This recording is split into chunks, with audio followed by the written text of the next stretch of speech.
안녕하세요. 2주차 시언어 비전 공자 스터디 시작하도록 하겠습니다. 1주차는 어렵지 않은 내용들이었는데 2주차부터 이제 변수 선언과 자료형에 대해서 들어갈 거예요. 일단 변수부터. 변수는 우리가 수학에서도 사용하듯이 이제 값이 계속 변할 수 있는 것을 의미하는데요. 이제 정의를 얘기하면 프로그램에서 일시적으로 데이터를 저장하는 공간을 의미합니다. 그래서 밑에 이제 간단하게 제가 표시를 해놨어요. 동그라미가 이제 우리가 데이터를 저장하는 공간이라고 생각을 하면 i는 변수의 이름이 되는 거고 7은 우리가 넣을 데이터 그리고 int는 변수의 타입이 됩니다. 이 int에 대해서는 뒤에서 자료형을 배우면서 배우게 될 겁니다. 그럼 이제 변수가 있으면 상수도 있겠죠.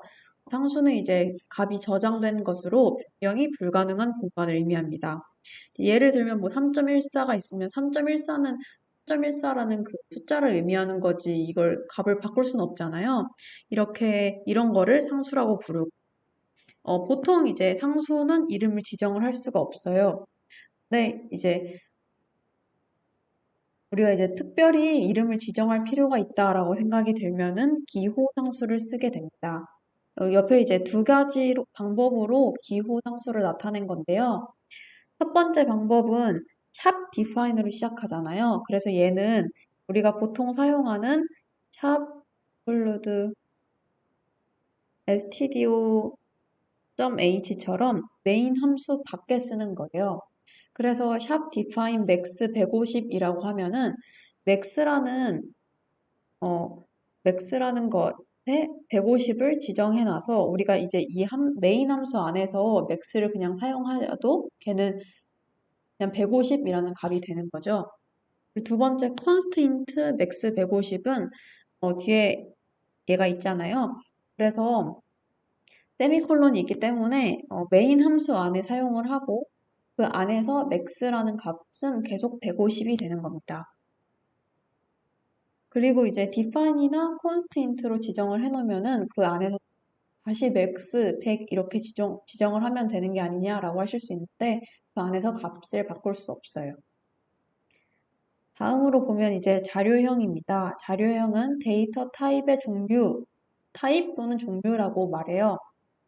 자료형이 굳이 왜 필요할까라고 생각을 할 수 있는데 데이터마다 필요한 공간이 크기가 많이 다릅니다.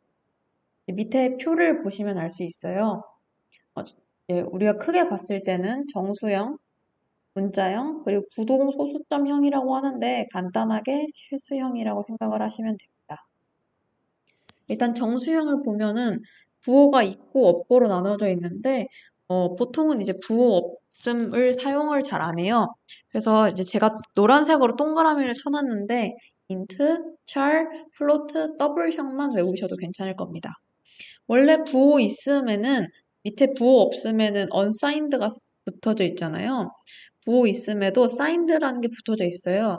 근데 얘는 약간 기본값처럼 굳이 쓰지 않아도 이 붙어져 있다라고 생각을 하시면 됩니다. 그래서 이제 뭐 short, int, long을 보면은 각각 설명 자체는 그냥 간단하게 돼 있죠. 그래서 short형은 int형보다 범위가 짧기 때문에 필요한 바이트 수가 더 작아요. 여기서 바이트를 뭐라고 생각하시면 되냐면 데이터마다 필요한 공간의 크기를 바이트로 생각하시면 됩니다. 그다음 정수형은 인트형 봤을 때 지금 범위가 굉장히 넓잖아요. 그래서 우리가 이제 보통 인트형만 사용을 한다고 얘기를 하고 롱형은 여기 써 있는 것보다 범위가 더 넓습니다. 제가 지워놨어요. 범위가 더 넓기 때문에 사용을 할 수 있겠지만 굳이 인트형보다 큰 정수를 우리가 사용할 일이 없기 때문에 그래서 외우실 필요는 없습니다. 부호 없음은 옆에 써놨듯이 음수가 아닌 값만, 즉 양수랑 0을 포함해서만 사용을 하는 거. 다음 문자형으로 보면 문자형은 찰형이에요. 그래서 찰이라고 외워주셔야 되고 이건 캐릭터라고 생각을 해서 찰을 외우시면 되고 옆에 범위가 있는데 범위가 숫자로 나타나 있죠. 이거는 이제 나중에 가시면은 그 뭐 A를 숫자로 변형을 해서 이걸 이제 유니코드라고 얘기를 해요. 유니코드 문자라고 얘기를 하는데 지금은 공부를 하시면서 굳이 외우실 필요는 없지만 컴퓨터는 A를 보여줬을 때 A라고 안 받아들이고 이제 이걸 숫자로 변형을 해서 받아들이거든요. 그래서 범위가 이렇게 돼 있고 우리가 일반적으로 사용하는 숫자들은 다 이 범위 안에 들어가 있습니다. 그다음에 실수형이죠. 실수형은 플로트랑 더블형이 있는데 이거 두 개 다 외우라고 한 이유는 플로트 말고 이제 소수점으로 가다 보면은 범위가 어떻게 될지 모르잖아요. 어디까지 사용할지 모르. 그래서 엔간 작게 이제 해보겠다 해서 플로트로 지정을 하셨다가 범위가 커져서 이제 플로트로 지정할 수 있는 값을 넘어버리면은 이게 오류가 납니다. 그래서 그냥 어떻게 이제 값이 나올지 모를 때는 더블형으로 그냥 지정을 하셔도 괜찮을 것 같아요. 여기서 이제 값이 더 커질 수도 있다 했잖아요. 그걸 여기 이제 보이는 것처럼 오버플로우라고 얘기합니다.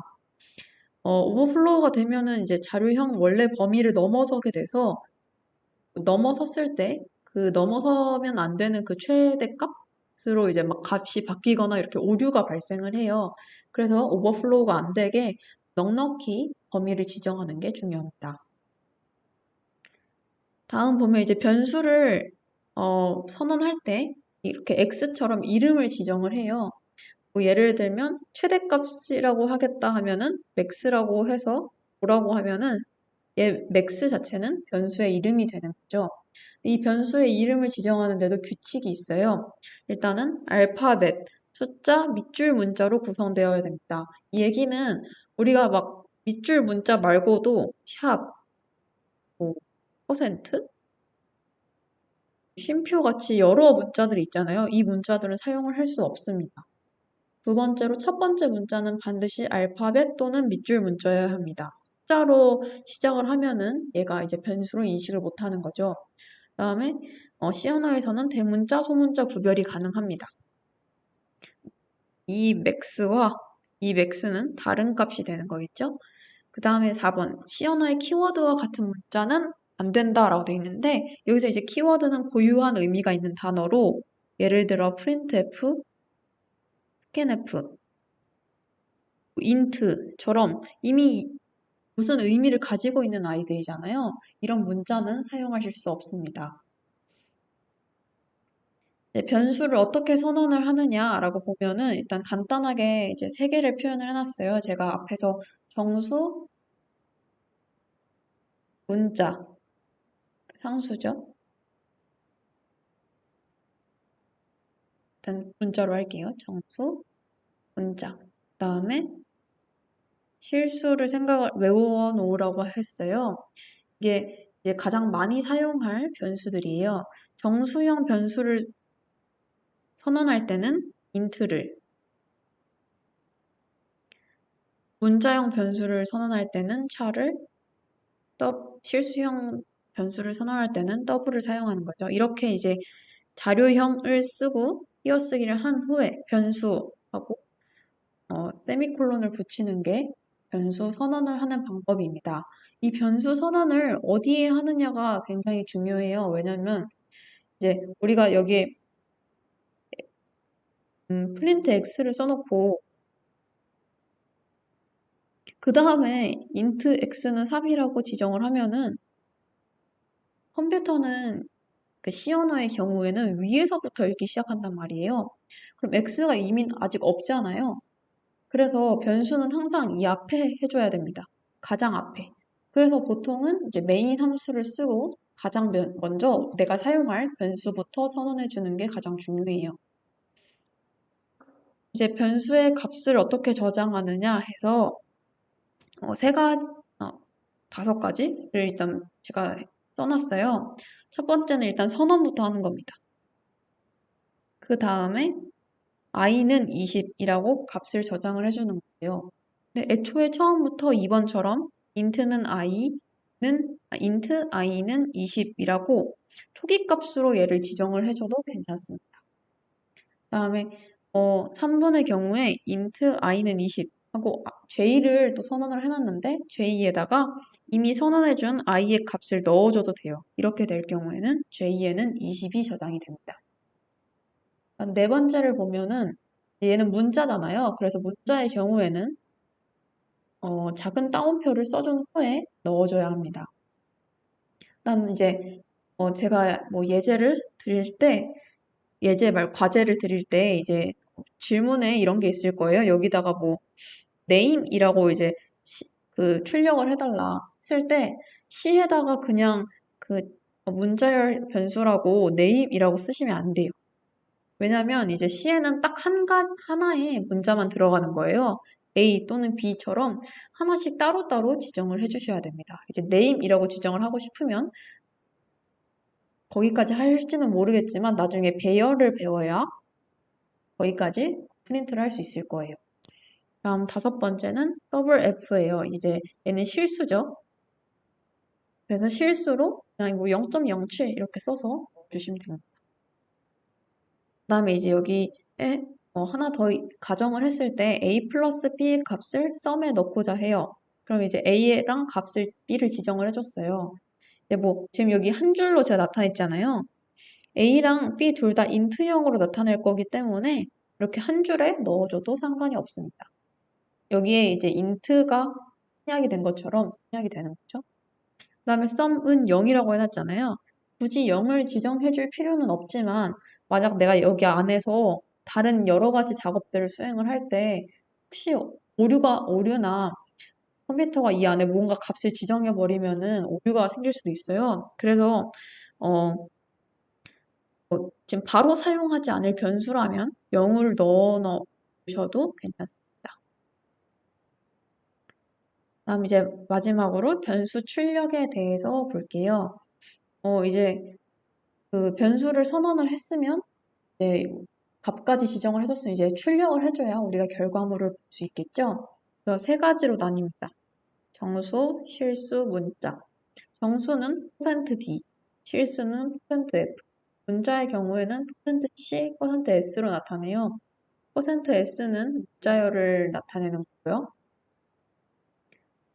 일단 1번부터 보면은 어떻게 이제 얘네 위에 있는 %d, f, c를 외우셨으면 이제 밑에 거를 할 수 있어요.